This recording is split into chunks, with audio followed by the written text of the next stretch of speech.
Well, hello, everybody. Get Balanced 2020. I'm going to shut my phone off. My daughter's in Oklahoma right now, and she is just texting me like no tomorrow. So welcome. So hopefully if you're coming from Facebook, you found me okay. Get Balanced 2020, Patty Hall. I guess I've got to figure out how to fix that. But in the interim, what you're here about is that real dirty word called love. Yeah, nobody seems to want to use that anymore. What's the deal? Or they're fearful of using it. A fear can hold us back on so much, especially when it comes to love and misunderstanding it, because if you say those three words, oh my goodness, it's going to cause you so much trouble, heartache, blah, blah, blah, blah, blah, right? Not at all, not at all. So what you're here for today is actually to learn about the differences of love, being in love. How about the 8 different kinds of love, as well as 5 love languages? Did you even know all that? What element of love are you in with what relationships you have with your family, your friends, maybe a partner, all that kind of stuff. So let's figure this all out. So why is it that people are so fearful of saying those words? Here's the thing. It's very easy to say the words, but what is connected to those words? Actually, they are feelings. Those are feelings that actually are a choice that you can actually grow, hold back, or do absolutely nothing with. Sometimes people will say those 3 words and it'll be just sort of poo-poo coming out of their mouth that they don't even really mean it. That little brown stuff that usually sometimes happens comes out of mouth just because you want to pacify somebody else. Not a good way to do that. So we're actually going to sort of talk about a little bit the definitions. We're going to talk about what love is for man versus God. And I'm not going to go into the religion, but that is where it all starts. And it's actually not a religion, it's a relationship. So anybody in my circle knows that it's all about a relationship, not anything to do with any religion. I don't believe in religion. I believe in relationships. So we're going to talk about that. We're going to talk about each element, what it means. We're also going to talk about 5 love languages. And also, too, if you've not picked up the book, there's actually a book on it. It's called The 5 Love Languages. Yeah. So if you haven't picked that up, then it's actually a very good read, especially if you're in a relationship that might be having a little bit of trouble, because I'll guarantee that you're not understanding what the other person's love language is. You're actually trying to give your love language, which may mean absolutely nothing to that other person. So that we'll talk about those. And what is good love? What's toxic love? Or is there really a toxic love? Let's find out. So let's get started. Where did love really start? Okay, in Get Balanced 2020, we talk about the mind, the spirit, and the body. Okay, and we always say that spirit starts first. Spirit speaks to our character, our personality. It tells us what's right and wrong, whether we want to listen or not, right?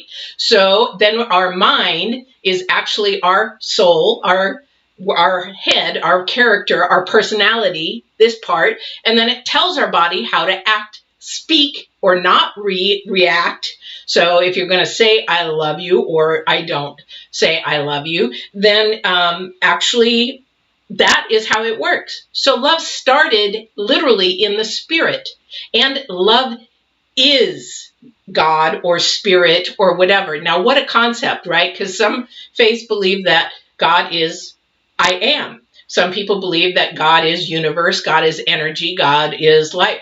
But the thing is, what is it in every element, no matter where you are around the world, that everybody relates a creator to? Love. Now, if you ever noticed or witnessed anybody that has gone through, now I have met somebody that actually went through a near-death experience.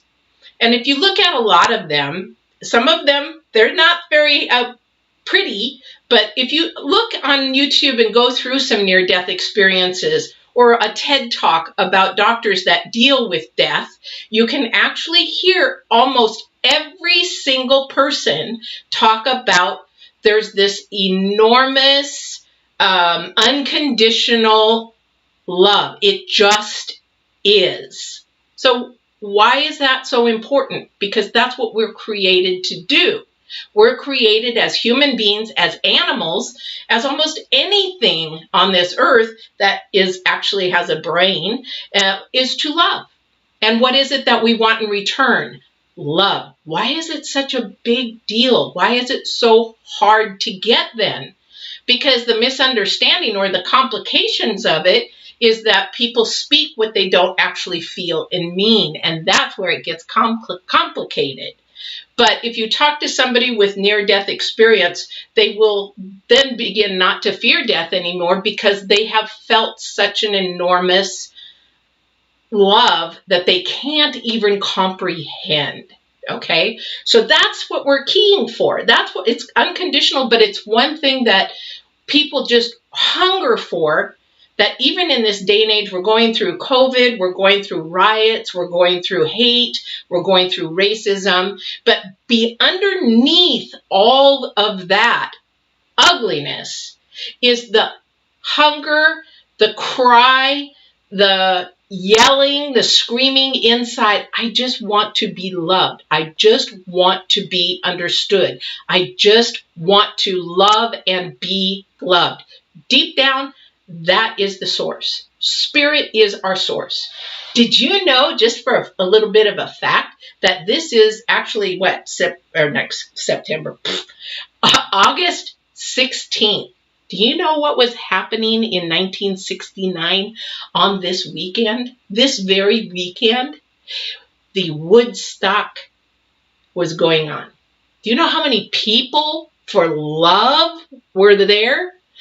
400,000 people. 400,000 people. Why were they there? Love. And let me tell you, they sure spread the love, didn't they? Anyway, so that's what, people thrive and hunger and look for love all the time. Why do you think these dating apps and these dating websites are just loaded with people? It's not that they're lonely or desperate. They just don't understand love and how it works and how they actually have control of it within themselves, but also can help others get loved as well. We have spent billions and billions and billions of dollars on love. Why? Because it is the most important element on this big green ball or blue ball, whatever you want to call it. So let's get down to some of the nitty-gritty. All right. So what is love? Is love really man-made or is it spirit-made? We already talked that it is from spirit. But what is sort of the definition? So is love and being in love the same thing? Nope, it's not. And there are different levels, like we talked about, of love. And I'm going to switch this around here in a second. You get to see my dirty office. It's actually not dirty. It's just small and shoveled a little bit. But we're going to talk about the 8 different types of love. You can determine where you're at in your self-love. Where is that? And what kind of love is that? Self-love. And then where you are with maybe your family or your friends or whatever. And why is it so hard for us, just as friends or family, to even just say, I love you, without somebody panicking, getting a heavy, quick breathing chest and all that kind of stuff? It is something that we should be able to say and feel free-flowing. So let me ask you this. Is love a choice? Yes? No? Love is a choice. You can choose to love someone. You can choose to fall in love with someone. You can choose to fall out of love with someone. You can actually choose to not love anyone. But again, you're lying to yourself, because what is the number one thing a human being is in search for? And what is that? Love. Okay? And why? Because even if you look at love and any of the faiths around the world, what do they ask you to do? Protect your heart, guard your heart, or whatever that is. You want to protect it. because the heart is where the spirit lies. And that is what we need to keep like an armor on. So we need to be mindful who we let into our circles, who we are going to love or not love, choose to love or not love, because that could really affect us. And so is there a toxic love? Yes, there is. Is that really love if it's toxic, dysfunctional, destructive? No, because there's fear behind the person that actually may be the one being the one that is actually doing any harm. So there's fear and brokenness there. So that's a different topic. Toxicity is a different topic. But the thing is that, yes, okay, so I'm going to switch this around and we're going to go and we're going to talk about the different elements of love. And hopefully you guys can see what I'm talking about. All right. Oh my gosh, there's a glare there. Let me see if I can get this up. Okay, so these are the 8 things of love. Agape, unconditional. You're going to hear that. You'll hear, like, I'm into horses, so you'll hear horse rescues talk about an agape horse rescue. Unconditional. You're loved unconditional. Can we as human beings live unconditionally? If we are selfless and living for others rather than self, then a lot of the times there is a possibility, but unfortunately our brain gets in the way, and it's really, really hard not to either put a stipulation, a standard, put boundaries or whatever, because we want our own way. Excuse me, we're part of that. Never eat hot dogs before you do a video. Anyway, it's very, very hard for a human being to give unconditional love, because it's just, and that is a spiritual love is the most ultimate thing that you're going to get close to an agape kind of love. So EROS, these are all Greek terms. So if I butcher them, I'm sorry, I don't speak Greek. I speak Japanese. So I sort of do my cinnamons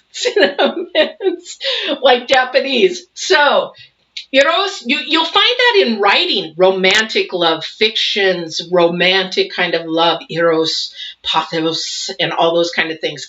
Get to the emotions of it. So that is a very romantic love. That's more of a movies kind of thing, you know, because in romance is one thing to one person might be different to another person. So then we have PHILIA, which is affection.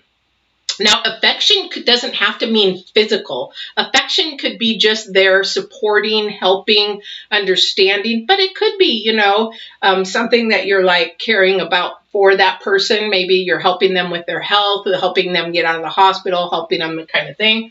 And then we got PHILAUTIA. PHILAUTIA is self-love. And I put a star behind these two because these are the two that we should be obtaining. The number one things is we should be obtaining actually first our self-love, and then agape, trying to achieve unconditional love, which means you're going to have to get into your spirit a little bit. And if you don't want to get into your spirit, and that could create a very unbalanced, because you have to have spirit, mind, and body all together to get balanced. So maybe think about that. If you're like, nah, I'm not spiritual. Well, you got to believe in something, because if you're atheist, you actually sort of do believe in something, because why are you trying to prove that there isn't a God if you don't believe in God? Anyway, for another time. So, storage. I want to say storage on that one all the time, but that's a familiar. So that'd be sort of like family. We're familiar with somebody. Or if you've been in a relationship a long time, then you're very familiar. You know the ands, ifs, buts about another person, and so it's just familiar to you. Maybe an old child friend who's known you for so many years, that's a familiar. So that is a form of love. It is a form of love to actually sit there and be around that person. You like that familiar. Sometimes we sort of get stuck there, though, and that familiar could be also something that we need to move away from to grow, and we want to stay there. And then sometimes we just don't grow. We sort of get stuck there. So, and pragma is enduring. Look at the older couples that have been married 40, 50, 60 years. That is one of the ultimates, I think, because you have endured the test of time. You've been through the good, the bad, the ugly together. You know everything about you or the other person, and it is something, there is an attachment, a spiritual attachment, that no matter what that person could do, say, or didn't do, is you're going to stay with them. That, to me, becomes an agape love.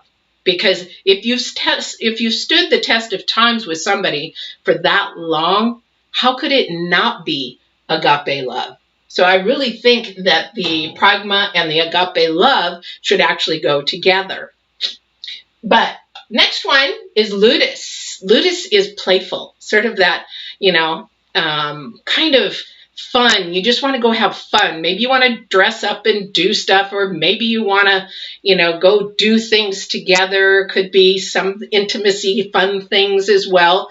But that also too can be a family playful love. So even though you have actually familiar and playful, a family does. You go on a vacation together, you go to Disney World, Disneyland, or whatever. That's very playful, and you're doing it all together because you all enjoy it. So that's a playful love. Telling jokes or having fun or coffee or whatever. Playfulness, just lighthearted, keeping the energies lifted up, very playful. Now, mania, that one is an obsessive love. So obsessive actually is borderline, only because when we obsess over something, if you are a believer in God or faith or whatever, what do they say about that? It becomes an idol. It becomes something that you cannot stop thinking about, sleeping about, and all that kind of stuff. Is this being in love? Not really. So this is actually a love that is sort of based a little bit deeper, but has a little distortion to it. You can be obsessed about something, but then that balance gets off. So our balance is not healthy if we begin to think something of an obsession over something. That's like when I worked in chemical dependency, becomes an addiction or something to that. Sexual addiction is very much an obsession. So that is not a love. You have a love of it, but you're so obsessed you cannot control yourself over it. That's when it becomes a little detrimental to your well-being, your healthy self. So if you watch pornography, that is actually, you're desensitizing yourself to actually having any of these loves with somebody else, because pornography, using toys, is actually desensitizing you to what a human can actually do, a real human in front of you can actually do. So therefore, you're desensitizing yourself to being able to allow that person to express love as much as they can, or you even be functional to express it to them. Maybe that creates a dysfunction that you cannot perform in that way. That's when we talk about obsessions. Fatal attraction, that even though they think they love them, they have become so obsessed that then it becomes unhealthy. Now, some people say, well, is abuse love?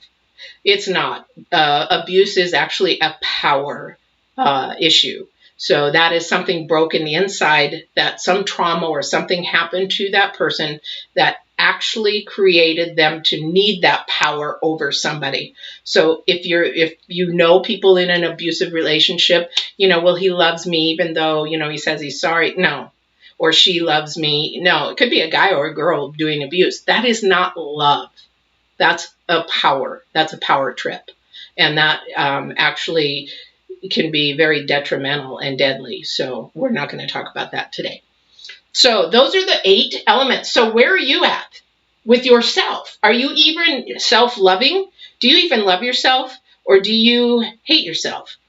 You're like, well, what does she mean, hate myself? Literally, people do hate themselves. You know why? Because they actually put themselves into relationships that they should never put themselves into if they were healthy. So toxic relationships, or not knowing themselves well enough, love themselves well enough to know their intentions, their desires, what they will put up with, standards or boundaries that they will put up with, or their bad habits and their good habits, their weaknesses and their strengths. Because when we love a partner, or anyone in our family, we are supposed to build that person up. So when we build that person up, then actually they can flourish and grow. So do we love ourselves enough to know ourselves? What is it that I will accept in my life, will not accept in my life, what my boundaries are, what my goals are, and actually get yourself in singleness to a point where you have self-love and actually know what it will take for you to endure with someone else, to have enduring love. Because that is really huge. When people go into dating, a lot of people are not even ready to date because they don't even know where they are on this scale. So we have to understand, what is my intent? What am I looking for? Am I looking for a playful love? Sometimes playful loves are really, really good, but there has to be a boundary and a standard, because otherwise it becomes an immature love, not a mature love. Because maybe that person hasn't had, maybe they've had trauma that they hide their playfulness or their laughter through pain. And maybe they haven't grown up enough in that love. So that's one thing, that playful is really important in a relationship or growing as a person. We have to enjoy life, lift our vibrations up, have happy and good thoughts and things like that. But there is a boundary and a limit to that. So when we go to look at affectionate love, okay, so affectionate love actually could be physical touch. Physical, maybe somebody really loves to be hugged. When I grew up, no hugging, not at all. We did not touch at all. And even though my inner self was like, I really just want a hug from my mom. I just really want, and I would go hug her, but it would be just like, okay, I'm busy.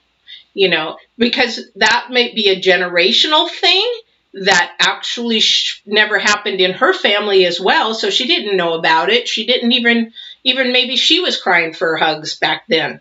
But as I had my child, I hugged and hugged and hugged and hugged. Sometimes we give our kids the things that we didn't have, that we wished we would have had. Sometimes that's a good thing, and sometimes that's not a good thing. But it's actually a good thing in this case, because physical touch is huge. It can actually physically heal a person.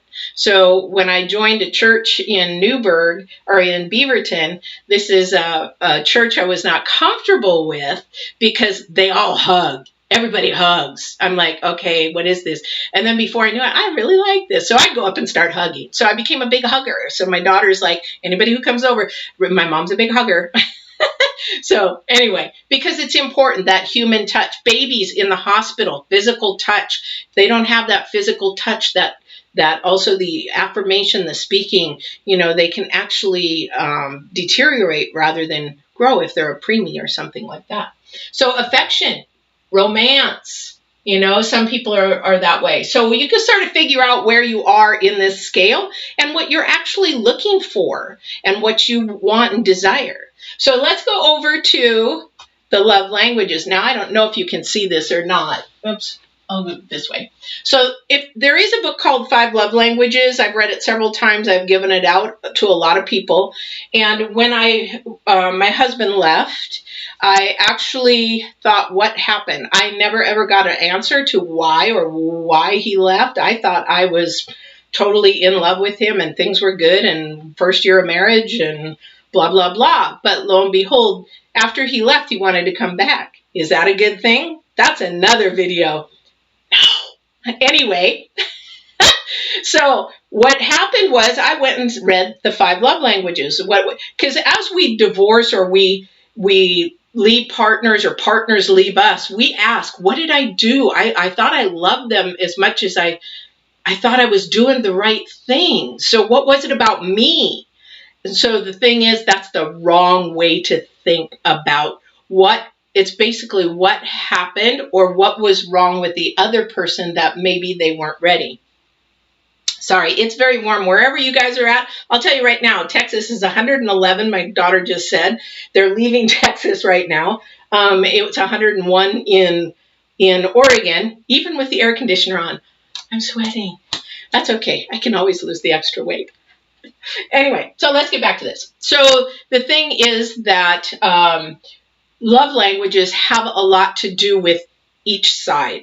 So if somebody's left you or you left somebody, there is a reason inside you why it happened. It's not the person that got left. It's not them. If they've given it their all, if they've done it their all, given 200%, that is not anything to do with you. There's something broken in that other person that they either, one, do not want to address or change, or two, they just a user and want to go and keep doing it to other people. I've had both, unfortunately.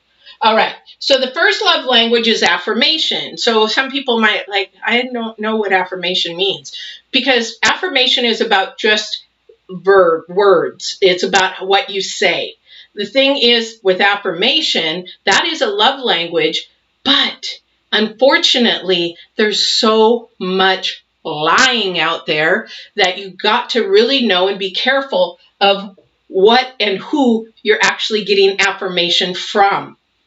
It has to be somebody that is going to support you, lift you up, going to be a helper, somebody that has got your back, somebody that is maybe even seeing you go the distance. So you want that affirmation from somebody in that.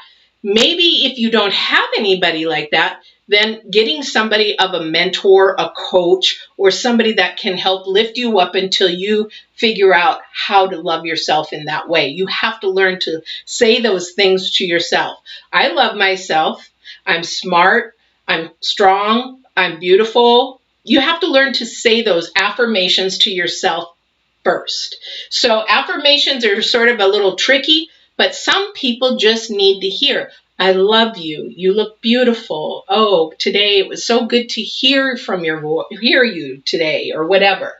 Second one is acts of service. Well, what do you mean by that? You know, what am I supposed to be, a servant to somebody? No, that is not what it means at all. So acts of service is a huge, huge love language. You think of doctors and nurses and things like that as a love language because it's actually helping in some manner, form or manner, like a volunteer. Volunteers are passionate about what they're volunteering about.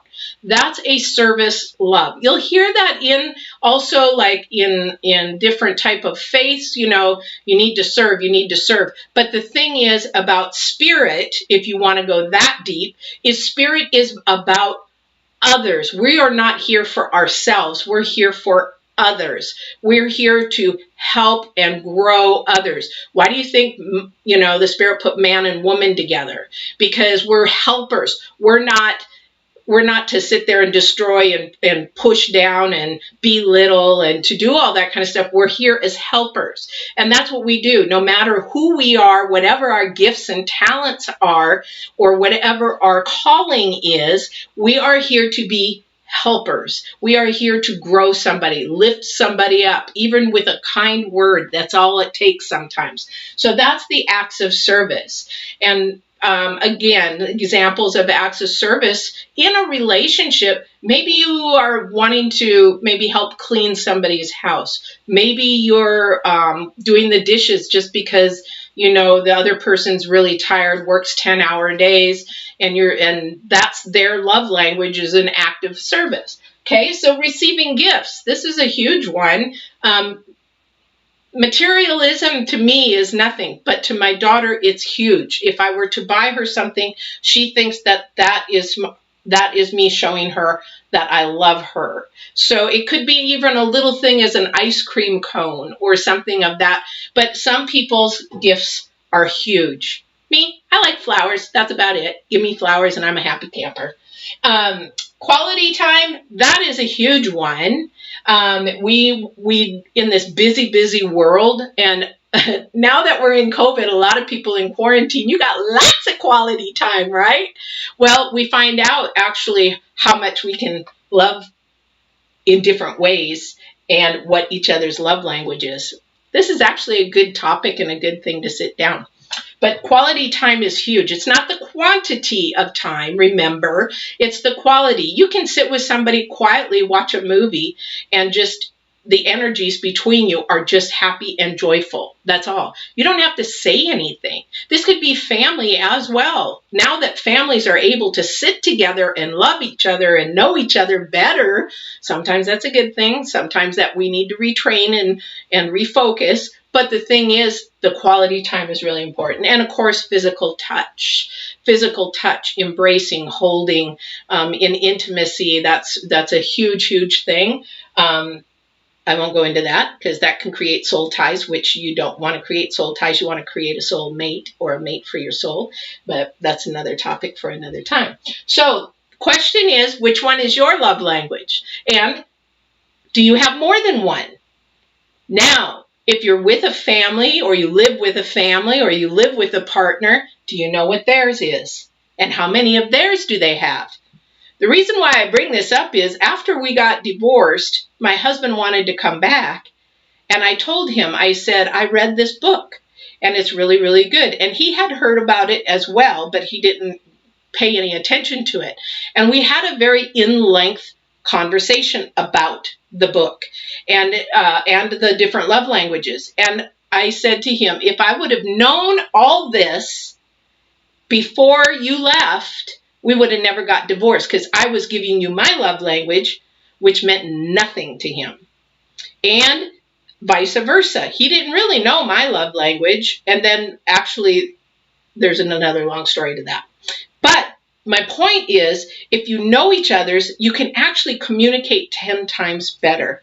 So that is actually love. That's love. So hopefully, if you didn't catch these on the video, it'll be recorded and you can go back and watch again. But don't forget to subscribe so you know that when I'm on. Go ahead and hit that bell once you subscribe and you'll know every time that I'm on live. I'm also on Divine Warrior Intuitive, but that's a different channel. You'd have to subscribe there and hit that bell to know when I'm on. I'm on there a lot more live than I'm on here. So I'm going to switch you back around. Whoop, whoop. And then we're going to talk about the differences of being in love. So love is actually just an intense feeling, right? And an intense feeling can be of anything.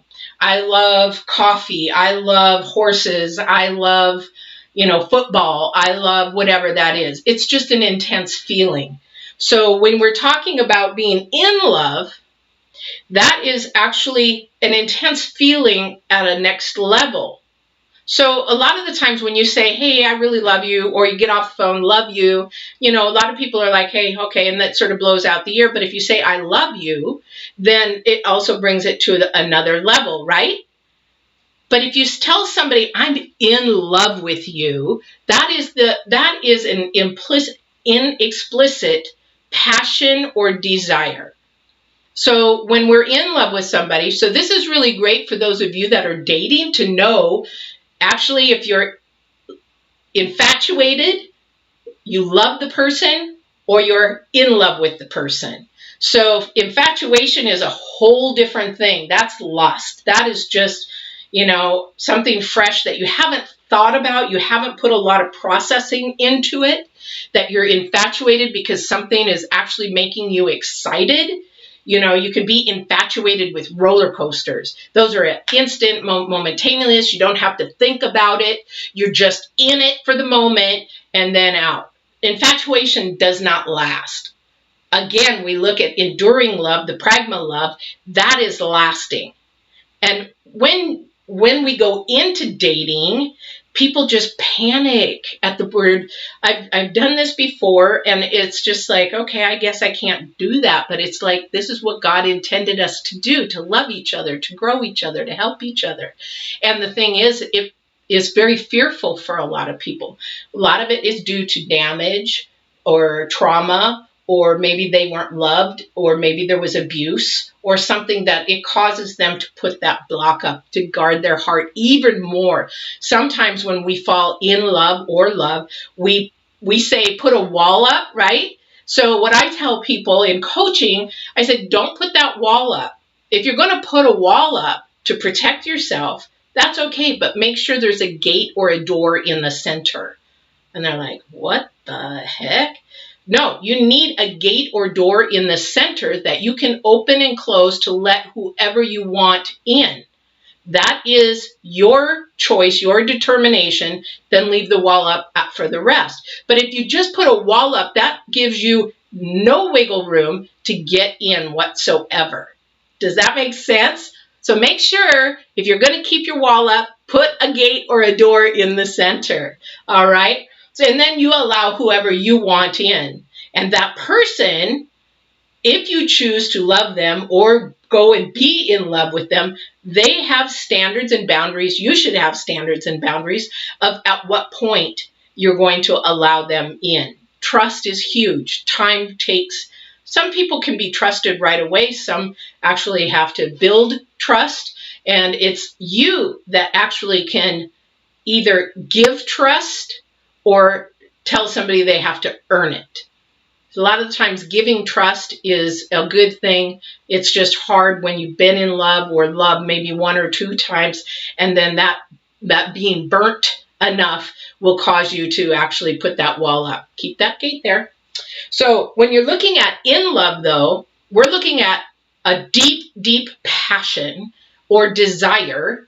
And what does that mean? Well, I love them. I have a passion and desire. I love them. No, this is something where you can't stop thinking about them.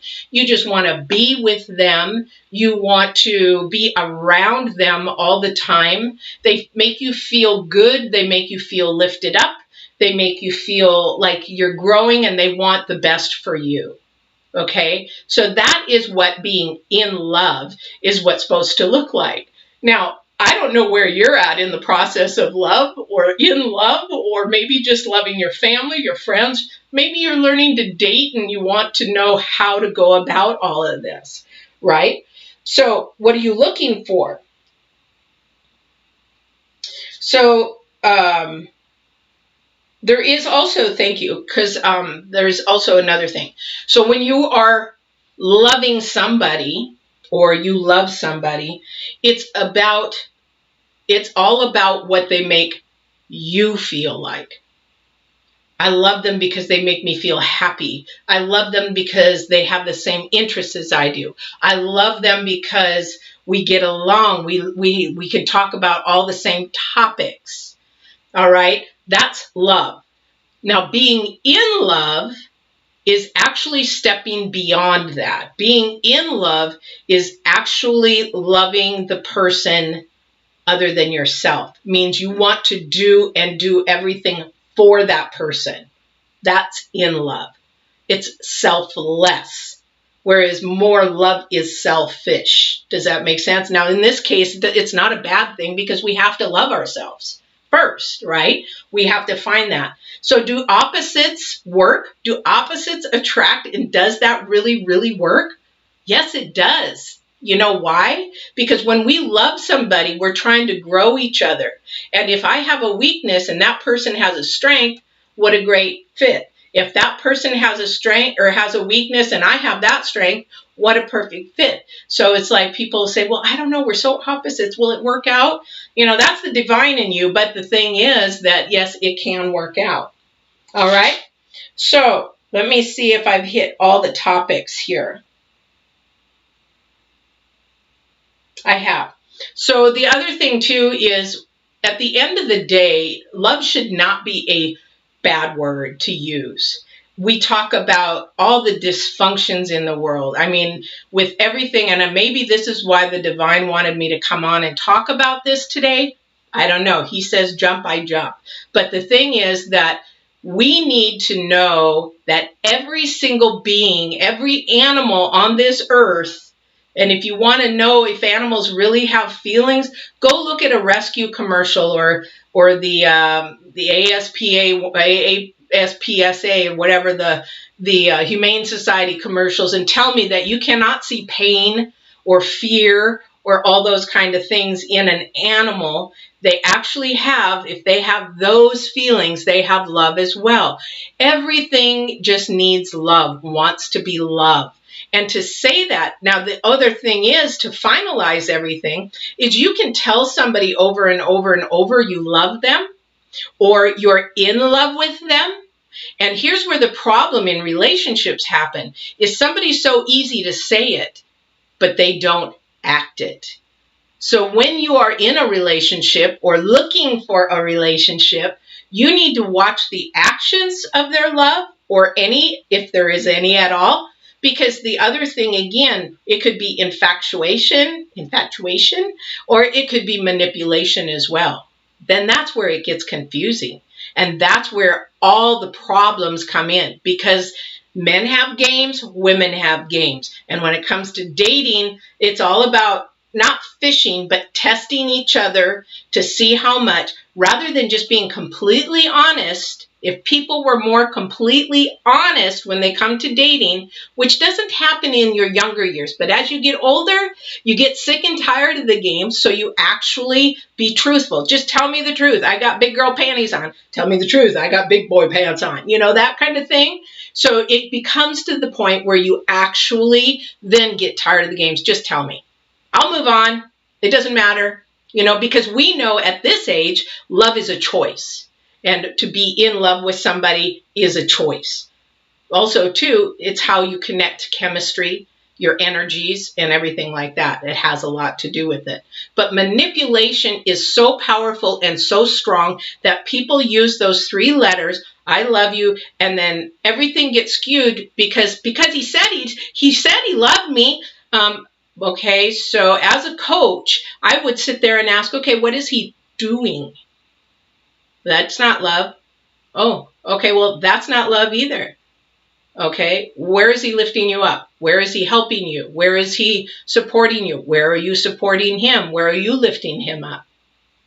Oh. And then they wonder why people get cheated on.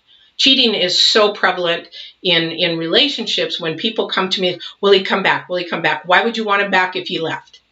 If he left, and then he wants to come back 2 months later, it's manipulation. It's not about change. It's not about all that kind of stuff. It's, you got to listen as men and women to the words and the actions meeting the same. If the actions are not meeting the words, you go by the actions.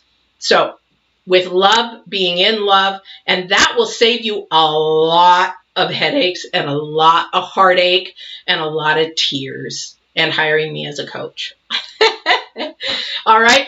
So hopefully that gave you some ideas. Some if there was people on, I would be answering questions. But the thing is, I hope this gave you some information, some guidance, some tools to maybe help you understand yourself better on the love, on the different loves, on the different levels. And you can have any of them. You can have one of them. You can have all of them. Same with the 5 love languages. Find out what yours is. Have a discussion with your partner, your family, your friends. With the kids, you know what? You can figure it out with the kids, because you got one calling into your leg that wants hugs. The other one wants money. You know, you can figure it out with your kids, but this is more adult.